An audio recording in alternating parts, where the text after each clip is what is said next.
दोस्तों, कैसा हो कि आप एक फुटबॉल मैच देखने गए हो और अगर आप उस स्टेडियम में जोर से चिल्लाकर शोर करो और उस शोर के कारण बॉम्ब ब्लास्ट होकर आपकी जान जाए। कुछ ऐसा ही हम इस मूवी में देखने वाले हैं। मूवी की शुरुआत में हम देखते हैं कि दो जबरदस्त प्रतिद्वंदी टीम आपस में फुटबॉल मैच खेल रहे हैं और ये मैच इतना बड़ा है कि स्टेडियम पर हजारों की संख्या में लोग आए। लेकिन तभी हमें एक आदमी दिखाया जाता है जो भागते हुए स्टेडियम के अंदर आता है और काफी ज्यादा डरा हुआ नजर आता है। वो आदमी ऐसा कुछ जानता था जो कोई और उस बारे में नहीं जानता था, और वो आदमी इसलिए डर रहा था क्योंकि वो जानता था कि अगर स्टेडियम में लोगों का शोर का स्तर 100 डेसिबल्स के पार पहुंच गया तो स्टेडियम धमाके से पूरी तरह से तबाह हो जाएगा। स्टेडियम के अंदर एक इंडिकेटर है जो शोर के स्तर को दिखाता है। ये डरा हुआ आदमी अपने फोन पर किसी से इस होने वाले बॉम्ब ब्लास्ट के बारे में बात करते हुए नजर आता है। इसके बाद फिल्म फ्लैशबैक में चली जाती है जहाँ हिरोशिमा के पूर्व में समुद्र की गहराई में हाला नाम की एक कोरिया सबमरीन गुजर रही है। उस सबमरीन के अंदर कई नौसेना अधिकारी है जो अपने देश को हमलावरों से बचाने की कोशिश कर रहे हैं, और इस ग्रुप का लीडर कैंग डो योंग है और ये वही आदमी है जिससे पहले सीन में डरा हुआ दिखाया जाता है। लेकिन दुर्भाग्य से एक दिन वे भारी आग की चपेट में आ जाते हैं क्योंकि एक दुश्मन सबमरीन मिसाइलों से इन पर हमला शुरू कर देती है। सबमरीन के अंदर हड़कंप मच जाती है और अंत में सबमरीन हाला समुद्र के तले में दुर्घटनाग्रस्त हो जाता है। इसके बाद सीन एक साल आगे बढ़ता है और कैंग, जो अभी भी जीवित है, वो सामान्य जीवन जीना शुरू कर देता है। वो अपने कर्तव्यों से रिटायर हो चुका है और अपना ज्यादातर समय पत्नी यू जेओंग और बेटी सियोल के साथ बिताता है। एक दिन जब वो एक प्रेस मीटिंग के लिए जा रहा था तब अचानक उसे एक अनजान नंबर से कॉल आता है। दूसरे छोर पर मौजूद व्यक्ति बताता है कि एक अम्यूजमेंट पार्क में और एक मेजर के घर में बॉम्ब लगाए गए हैं। वो फिर कैंग को अम्यूजमेंट पार्क और मेजर के घर में से किसी एक को चुनने को कहता है, लेकिन कैंग को लगता है कि किसी ने उसके साथ मजाक किया है, इसलिए वो फोन काट देता है। इसके बाद कैंग प्रेस मीटिंग में जाता है जहां पर उससे सबमरीन की दुर्घटना के बारे में पूछा जाता है जिसमें कई सारे सदस्य मारे गए थे। पत्रकारों में से एक कैंग से ये भी पूछता है कि क्या उसने उस स्थिति में मदद करने के लिए कुछ भी किया है। हालांकि वो उनमें से किसी का भी जवाब नहीं देता है और चुप रहता है। इसके बाद मेजर को अपने घर पर एक पार्सल मिलता है और खोलने पर उसके अंदर एक बॉम्ब मिलता है। उसी समय अम्यूजमेंट पार्क में एक और बॉम्ब मिलता है, जैसा कि गुमनाम कॉलर ने बताया था। अफसोस की बात यह है कि इससे पहले कि मेजर किसी से कह पाता या कुछ कर पाता, बॉम्ब ब्लास्ट हो जाता है जिससे उसका पूरा परिवार घायल हो जाता है। अगले सीन में कैंग की पत्नी यू जियोंग को एक कॉल आता है और उसे जल्द से जल्द अम्यूजमेंट पार्क में आने के लिए सूचित करता है। इसके बाद बॉम्बर कैंग को कॉल करता है और उसे अपने फोन पर एक ऐप इंस्टॉल करने का आदेश देता है। कैंग को लगता है कि कोई मजाक कर रहा है, इसलिए वो आदेश का पालन करने से इनकार करता है। लेकिन जैसे ही वो टीवी पर मेजर के घर का खबर देखता है और जब बॉम्बर उसे अगले बॉम्ब का विस्फोट करने की धमकी देता है तो वो जल्दी से ऐप इंस्टॉल करता है, और जैसे ही वो ऐप इंस्टॉल करता है तो उसे तुरंत अगली जगह बॉम्ब ब्लास्ट होने का लोकेशन मिलता है। और जब कैंग लोकेशन देखता है तो वो पूरी तरह से डर जाता है क्योंकि वो लोकेशन शहर का सबसे बड़ा फुटबॉल मैदान एशियाटिक मेन एरिना का होता है। साथ ही बॉम्बर कैंग को पुलिस को सूचित करने के खिलाफ चेतावनी देता है और स्टेडियम में लोगों को बचाने के लिए 60 मिनट का समय देता है। कैंग बिना समय गवाए एशियाटिक मेन एरिना की ओर भागता है जहां एक क्लब फुटबॉल मैच आयोजित किया जा रहा है। वो स्टेडियम के अंदर जाता है और वो दर्शकों की भारी संख्या को देखकर तुरंत घबरा जाता है। इसके अलावा 60 मिनट के अंदर इतने बड़े स्टेडियम में और इतने सारे लोगों के बीच एक छोटा बॉम्ब का पता लगाना लगभग ही असंभव है। तभी बॉम्बर कैंग को कॉल करता है और उसे कुछ निर्देश देता है। बॉम्बर उसे बताता है कि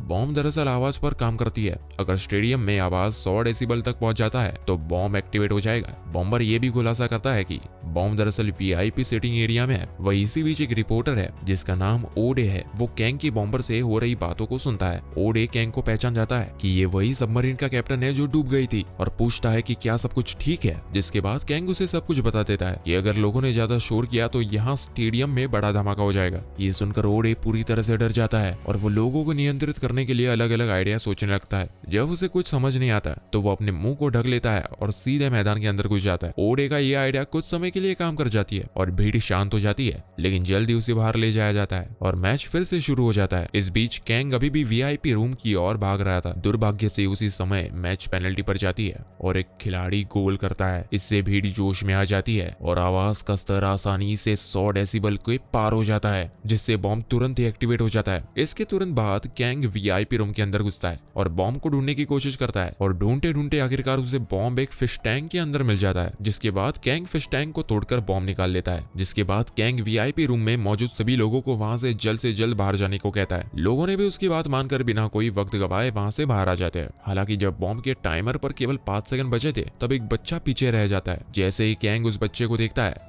तो उस बच्चे को बचाने के लिए तुरंत उसके पास भागता है। वो उसके शरीर को अपने से ढक लेता है और उसी समय बॉम्ब फट जाता है। सौभाग्य से वे दोनों बच जाते हैं और जैसे ही कैंग छोटे बच्चे को पकड़कर कमरे से बाहर निकलता है, हर कोई उसके लिए सम्मान के साथ ताली बजाता है। बाद में जब कैंग स्टेडियम छोड़ रहा था, उसे फिर से बॉम्बर का फोन आता है जो अपने अगले लक्ष्य का खुलासा करता है और वो कैंग को अगला लोकेशन बताता है जो एक स्विमिंग पूल रिजॉर्ट निकलता है जो हमेशा लोगों से भरा हुआ रहता है। इसके बाद टाइमर शुरू हो जाता है जो ठीक 60 मिनट का होता है। क्योंकि रिसोर्ट स्टेडियम से काफी दूर था, इसलिए कैंग रिपोर्टर ओडे की मदद मांगता है और उसकी गाड़ी उधार देने के लिए कहता है। ओडे मान जाता है, जिसके बाद दोनों रिजॉर्ट की तरफ निकल पड़ते हैं। वही दूसरी ओर कैंग की बेटी सियोल जैसे ही घर लौट रही होती है, उसका अपहरण हो जाता है। इसी बीच कैंग अपने ड्राइविंग स्किल्स की बदौलत कुछ ही मिनटों में रिसोर्ट पहुंचने में सफल हो जाता है। तभी कैंग को बॉम्बर का फोन आता है और इस बार उसे एक तस्वीर भी मिलती है और ये तस्वीर किसी और की नहीं बल्कि उसी की बेटी सियोल का होता है, जिसे बांधकर एक काली कार के अंदर रखा गया है। कैंग जैसे ही तस्वीर को देखता है वो पूरी तरह से टूट जाता है। उसे समझ नहीं आता कि कोई उसके साथ ऐसा क्यों कर रहा है, लेकिन वो तुरंत इस बॉम्ब के बारे में सोचता है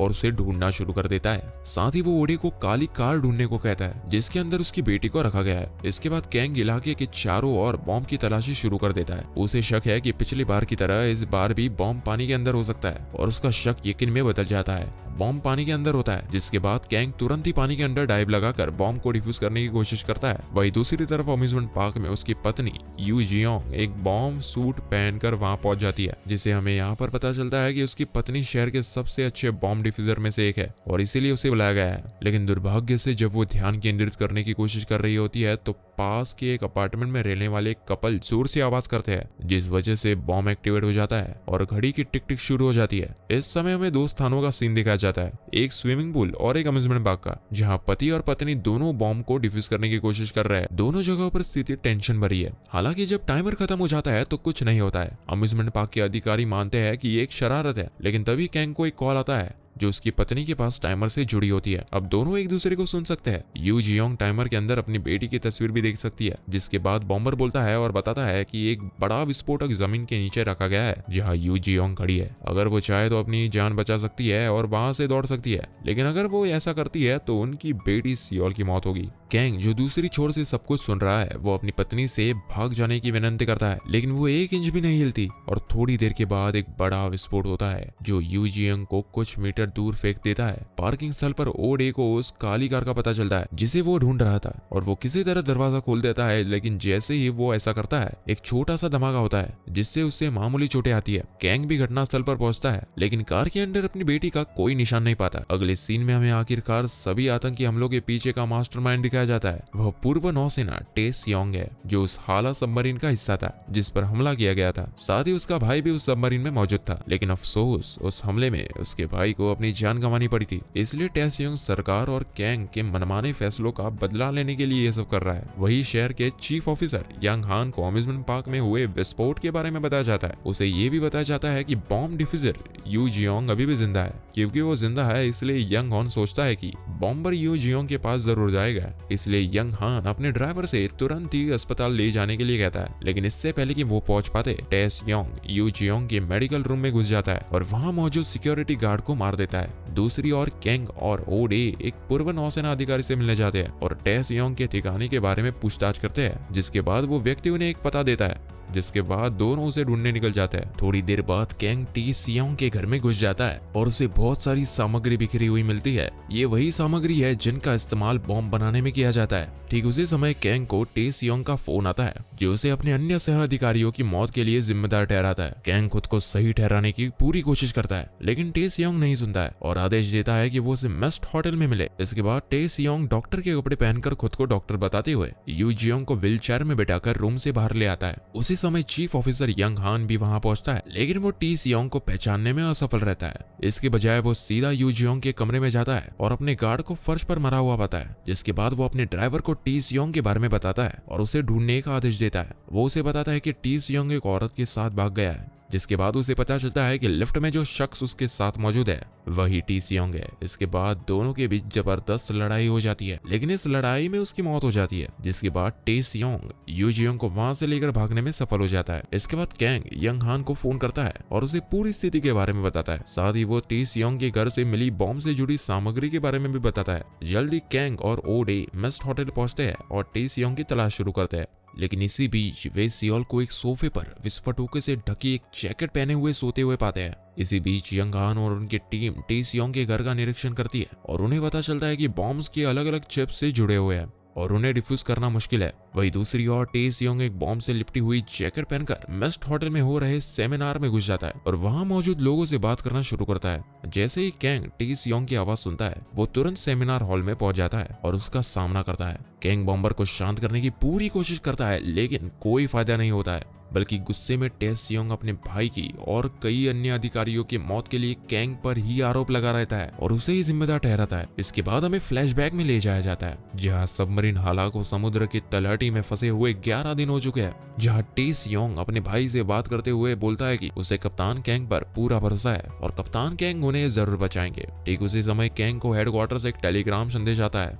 जिसमें कहा गया है कि मदद आने में लगभग 15 दिन लगेंगे। सबमरीन में केवल 19% ऑक्सीजन बची होने से नौसेना के अधिकारी घबराने लगते हैं। इसलिए स्थिति को नियंत्रित करने और अधिक से अधिक अधिकारियों को बचाने के लिए कैंग एक योजना के साथ आता है। वो एक तार को अलग अलग लंबाई में काटता है और अधिकारियों को सूचित करता है कि जिन्हें भी सबसे लंबी तार मिलेगी वो सारे लोग जीवित रहेंगे और जिन्हें छोटी तार मिलेगी उन्हें खुद को बलिदान करना होगा। एक एक करके अधिकारी कैंग के हाथ से तार को खींचने शुरू करते हैं और भाग्य को उनके जीवित रहने का फैसला करने देते हैं। टी सियोंग को एक लंबा तार मिलता है, जबकि उसका भाई टी रियोंग छोटा तार खींचता है। जिसके बाद अपने भाई को बचाने के लिए टी सियोंग कैप्टन कैंग के खिलाफ विरोध करने की कोशिश करता है, लेकिन बाकियों के द्वारा उसे दूर ढकेल दिया जाता है। फिर उसकी आंखों के ठीक सामने टे रियोंग और अन्य सैनिक जिनके पास छोटे तार थे, उन्हें जगह छोड़ने के लिए मजबूर किया जाता है। इसके बाद सीन वापस प्रेजेंट में आता है, जहां टी सियोंग कैंग को बताता है कि उसकी पत्नी होटल के बाहर खड़ी एक कार के अंदर फंसी हुई है और अब उसके पास अपनी बेटी और पत्नी दोनों को बचाने के लिए केवल 3 मिनट का समय है। वो इसे ये भी बताता है कि टाइमर को डिफ्यूज करने के लिए कैंग को दोनों के पास पहनी हुई जैकेट लेने की जरूरत है। दोनों के बीच जबरदस्त लड़ाई होती है,